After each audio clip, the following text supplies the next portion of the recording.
लोगों के बातों में नहीं पड़ना चाहिए। दोस्तों, लोगों के बातों में अगर हम पड़ जाते हैं, चाहे जो भी इंसान पड़ जाता है, उसका जीवन धीरे धीरे बर्बाद हो जाता है। दोस्तों, जीवन को कोई नहीं चाहता है कि मेरा जीवन बर्बाद हो, लेकिन कुछ लोग ऐसे होते हैं जो लोगों के बातों में ज्यादा रहते हैं, लोगों को बातों को मानते हैं और उन्हें लगता है कि हम लोगों को बातों को मान रहे हैं, सही है। लेकिन कुछ लोग ऐसे होते हैं जो लोगों को नुकसान पहुंचा देते हैं। हमें लोगों को बातों में पड़ना चाहिए या नहीं पड़ना चाहिए, आइए हम इसे कहानी के माध्यम से समझते हैं। अगर हम लोगों की बातों में ज्यादा पड़ जाते हैं और मानते हैं तो हमारे साथ क्या हो सकता है। दोस्तों, कहानी को शुरू करने से पहले आप लोगों से एक छोटी सी गुजारिश है कि अगर आप लोग हमारे चैनल पे नए हो तो चैनल को सब्सक्राइब करना, और ये कहानी अगर आप लोगों को पसंद आई तो कमेंट करके जरूर बताना। दोस्तों, बहुत समय पहले की बात है। किसी राज्य में एक राजा रहा करता था। जो राजा अपने मंत्री के हिसाब से अपने राज्य को चलाया करता था। मंत्री कहा करता था कि हे राजा, तुम्हें ये काम नहीं करना चाहिए। तभी वह राजा उस काम को मना कर देता और नहीं करता। दूसरे काम को करने को कहता, वे काम वो करने लगता। राज्य की प्रजा उसे हमेशा शिकायतें किया करती थी और कहा करती थी कि देखो, तुम ऐसे कर रहे हो, अगली बार तुम राजा के पद से निकल जाओगे। लेकिन वह अपनी मंत्री को बात मानता, लेकिन किसी को बात को नहीं सुनता। और वे मंत्री जैसे जैसे बातें कह रहा था, उसी के बातों में पड़ता और वे आगे बढ़ रहा था। उसे पूरी तरह से विश्वास था कि मैं जो भी कर रहा हूँ ठीक कर रहा हूँ और मंत्री मेरे को कभी भी नुकसान नहीं दिला सकता है। दोस्तों, धीरे धीरे समय बीत रहा था। मंत्री चाह रहा था कि मैं राजा को अपने पद से हटा के मैं राजा बन जाऊं, और मैं अगर राजा बन जाऊं तो राजा को मैं यहाँ से हटा दूंगा। ये राजा किसी काम के लायक नहीं है, इसके बाद थोड़ी सी बुद्धि नहीं है। एक दिन राजा जंगल में शिकार करने जाता है, और वे जंगल में जैसे शिकार करने जाता है, शिकार उसके सामने दिखाई देता है और मंत्री उसे नहीं मार देता। मंत्री उसे मना करता है और कहता है कि हे राजा, शिकार को मत मारो, और मंत्री खुद ही मार देता है। दूसरे दिन मंत्री से एक सेनापति कहता है कि हे मंत्री, तुम तो राजा के अपने ही बातों में पड़वा चुके हो और तुम जैसा कहते हो वैसा ही राजा मानता है, लेकिन आखिर तुम ऐसा क्यों कर रहे हो? तुम्हें लगता है कि तुम जो भी कर रहे हो ठीक कर रहे हो? मंत्री कहने लगा कि हे सेनापति, तुम्हें अपने काम पे ध्यान देना चाहिए। हम लोग क्या कर रहे हैं, क्या नहीं कर रहे हैं, और हम लोग क्या चाहते हैं, तुम्हें ये बात भली भांति पता होना चाहिए। दोस्तों, ये बात सुनने के बाद वह कहने लगा कि देखो, मेरा काम था समझाना और मैंने तुम्हें समझाया, लेकिन देखना एक दिन तुम्हारे ही जालों में तुम ही खुद ही फंस जाओगे। धीरे धीरे समय बीतता चला गया। अब राजा की पत्नी भी उससे दुखी रहने लगी और वे सोचने लगी कि ये तो मेरा पति राजा मंत्री के हर एक बातों को मान रहे हैं और मैं जैसा कह रही हूँ वैसा मान भी नहीं रहे हैं। इस बात को वे बार बार अपने राजा से कहा करती, लेकिन राजा उस मंत्री के अलावा किसी के बातों में नहीं पड़ता। वे हमेशा मंत्री के बातों में ही पड़ता। उसे समझ में आ रही थी कि सारे लोग जो हमें फैसला सुना रहे हैं, जो भी हमें काम करने को कह रहे हैं, ये सब गलत है और इन लोगों की बातों में हमें नहीं पड़ना चाहिए। मंत्री तो हमारे लिए बहुत अच्छा है। धीरे धीरे समय बीत रहा था। एक दिन मंत्री अपने घर पे जाता है और जाने के बाद वो अपनी पत्नी से कहता है कि अब थोड़ी दिन और मैं राजा के रूप में आ जाऊंगा। ये बात सुनने के बाद मंत्री की पत्नी हंसने लगती है और कहने लगती है, तुम जानते हो कि तुम मंत्री हो और राजा राजा है, और तुम कभी भी मंत्री रहोगे और वे राजा रहेगा, तुम राजा कैसे बन पाओगे? तभी वो कहने लगा कि देखो, मैं जैसा कहता हूँ, मैं जो भी बातें कहता हूँ उसी तरह वो राजा काम करता है, और मैं उसे कहीं जाने से रोक देता हूँ तो वे नहीं जाता है, और बस मैं उसे झूठ मूठ के कुछ बातें बता देता हूँ। तभी वह कहने लगी कि मुझे विश्वास नहीं है। मुझे विश्वास इस वक्त होगा जब वो राजा अपने राज्य दरबार को छोड़कर हमारे घर पे भोजन पानी करने आएगा। तभी वो कहने लगा कि इसमें कौन सी बड़ी बात है, वे राजा यहाँ पे जरूर आएगा। और वे राजा के पास चला जाता है और कहता है कि हे राजा, मैं तुम्हें अपने ही घर पे भोजन कराने के लिए लेकर चल रहा हूँ, क्योंकि मेरी पत्नी ने बुलाई है। तभी वो कहने लगा कि ठीक है, तुम कह रहे हो तो मैं भोजन करने चला जाता हूँ। और वे भोजन करने जैसे वहाँ पे जाता है और भोजन ग्रहण कर लेता है। पत्नी भी मान जाती है कि बात तो सही है। धीरे धीरे समय बीतता चला जाता है। एक दिन राजा को लगा कि मैं जैसा कर रहा हूँ इस राज्य में सारे प्रजा मेरे से दुखी हो रही है, आखिर बात क्या है? मुझे एक गुरु से मिलना चाहिए। और वे एक बौद्ध भिक्षु के पास जाता है और कहता है कि हे गुरु, मेरे जीवन में किसी भी चीज की कमी नहीं है और मेरे राज्य के सारे लोग अमीर भी हैं, उसके बावजूद भी मेरे से सारे लोग दुखी हो चुके हैं। आखिर मैं ऐसा क्या गलती करता हूँ जिसकी वजह से सारे लोग मेरे साथ दुखी महसूस कर रहे हैं। और वे कहने लगा कि मंत्री के हिसाब से मैं काम करता हूँ, मंत्री जो भी मेरे को काम बताता है सही बताता है। मंत्री से भी सारे राज्य के लोग जला करते हैं और उसे वह अच्छी बातें नहीं कहा करते हैं, उसे तो बुरा कहा करते हैं और मेरे को भी बुरा कहा करते हैं। आखिर बात क्या है?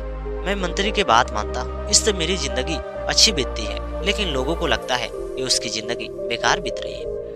बौद्ध भिक्षु ने उसकी पूरी बात को समझ लिया। उन्होंने कहा कि हे राजा, तुम्हारे जीवन में जो भी कुछ चल रहा है दुखद ही चल रहा है। जिस राज्य के राजा से पूरी राज्य की प्रजा दुखी रहती है, वे राजा जल्द ही अपने राज्य को खो बैठता है और वे राजा के पद से हट जाता है। इस बात को तुम्हें याद होना चाहिए। लेकिन तुम जिस प्रकार उस मंत्री को बात मान के अपने जीवन को बिता रहे हो, देखना वो मंत्री अपनी ही बुद्धि का प्रयोग करके तुम्हारे सत्ता को छीनना चाहता है, हासिल करना चाहता है और तुम्हें ये बात बिल्कुल पता नहीं है। राजा, तुम्हें ये बात को अच्छी तरह से पता होना चाहिए कि राजा को खुद ही फैसला लेना होता है और वे जो फैसला लेता है सही सलामत लेता है और लोगों के हित में लेता है।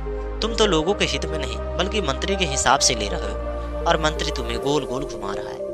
उसने तुम्हें लगाम कर रखा है और तुम्हें लगाम कस के जैसा वह तुम्हें घूमने को कह रहा है वैसा तुम घूम रहे हो। जिस दिन से तुम मंत्री की बात मानना धीरे धीरे बंद कर दोगे, उस दिन से तुम्हारे जीवन में खुशहाली आना शुरू हो जाएगी, क्योंकि तुम लोगों के बातों में ज्यादा पड़ चुके हो, जिसकी वजह से तुम अपने हिसाब से कोई काम नहीं कर पा रहे हो और तुम कोई भी फैसला लेने से डर रहे हो। फैसला लेने से डरना नहीं चाहिए, बल्कि फैसला सोच समझ के अगर लेते हैं तो फैसला गलत नहीं होता। फैसला लेने में हमें तो दो ही घटना घटती है। एक तो फैसला सही होगा जो पूरे राज्य के लिए अच्छा होगा, दूसरी फैसला जो पूरे राज्य को बर्बाद कर देगी। इससे अलावा तो कुछ नहीं हो सकता। अगर तुम्हें नुकसानदायक फैसला लेना आता है तो तुम उस मंत्री से लेते हो, लेकिन सही फैसला तुम खुद ही छुपा लेते हो।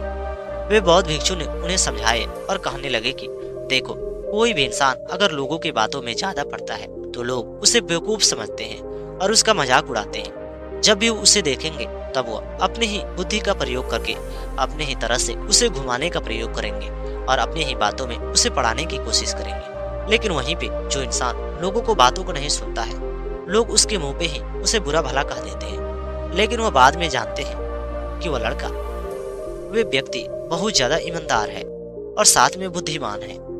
उसके जैसा कोई नहीं, लेकिन हम उसके ऊपर अपनी बातों को नहीं रख सकते हैं। अगर हम उसके सामने ये सब बातें कहेंगे तो वह हमें झुठला देगा, जिसके चलते लोग ये सब बातें तुम्हारे सामने करना बंद कर देंगे। जाओ, अगर आज से भी तुम अपने जीवन को सुधारना चाहते हो, अपनी पत्नी को जीवन को बनाना चाहते हो, तो तुम्हारा जीवन बन सकता है, लेकिन ये सब बातें तुम्हें ध्यान में रखना ही होगा। ये बात सुनने के बाद वह कहने लगा कि हे गुरु, आप ही बताइए अब मुझे क्या करना चाहिए। तभी वह बौद्ध भिक्षु कहने लगे कि तुम अपने हिसाब से कोई फैसला लेना। अगर तुम्हें फैसला लेने में थोड़ी सी बेझिझक हो रही है, समझ में नहीं आ रही है, तो अपनी पत्नी से ये मशवरा कर लेना और राज्य की फैसला लेने के लिए राज्य के हित में सोचना।